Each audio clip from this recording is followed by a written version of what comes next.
Hello. People who follow me probably wonder why I don't do more stuff about Love Island. I don't watch much of it, I must confess, and what little bit I do watch is really to confirm what an awful and exploitative show it is. And a really good example of that, I think, is the stories which are popping up at the moment about Jaques. And it's simply shocking that a wardrobe malfunction, which is not his concern really, it should be a production issue, should find its way into the tabloid newspapers. It is shameful. It's shameful, and I think this is a show that should have stopped a couple of years ago. And it's not stopped because it makes too much money for ITV. It's not stopped because it brings in too much advertising revenue. It's not stopped because it caters for, well, a sort of baying crowd that wants to see filth. And yeah, people can be persuaded to provide that. I can promise, that the majority of people on this year's season of Love Island were approached, were talent scouted, did not apply, are being exploited, and will have a great difficulty adjusting to life again afterwards, will have been promised all manner of things, and then will be managed thereafter by a team, some of whom I suspect I even know. Will they have proper management? Will they have proper support? No. No, that will be denied them. And you know, when they protest and say, oh, but we have provided 20, 30 hours of primetime television performance, they will be told, no, you were just contestants. And this is how reality TV gets away with it.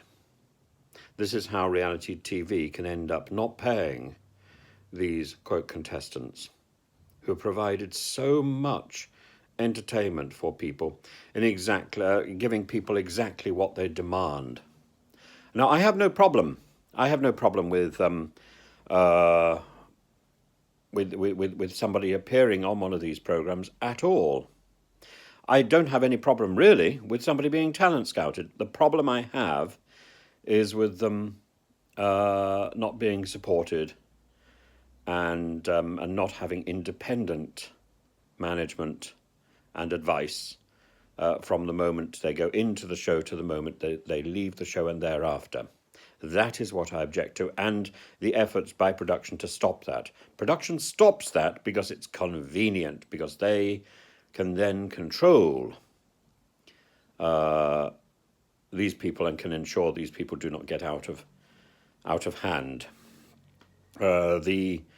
It's Love Island which will be remembered, not the individual participants. It's Big Brother which will be remembered, not the individual participants. But it is those individual participants, those individual performers who have put their life on the line to entertain us. They are doing no more and no less than the great Laurel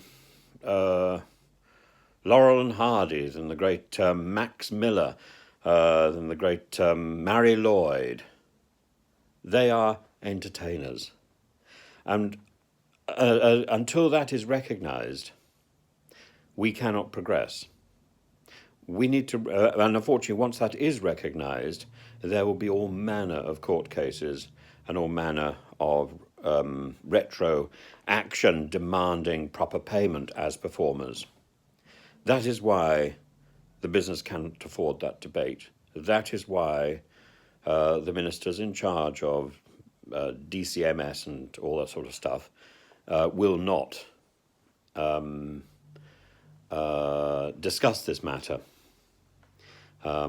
because the pound notes will start will start fluttering. I think there's a way forward to discuss this matter with a sort of understanding that a line is drawn under the present situation. So from now on, that may well be the way forward. But we need to change this industry, and I think we need to lead the way in the global debate about this industry, because there's no way that this industry is going to change itself.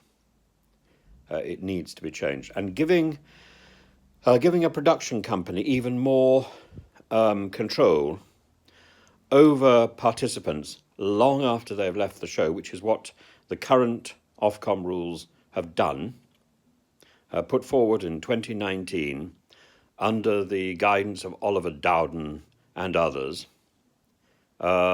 This actually is not even a step in the right direction, it's a step backwards. What we need is independent support for these performers, not more control by production. And as for Love Island and underwear, I'm so sorry. I'm so sorry.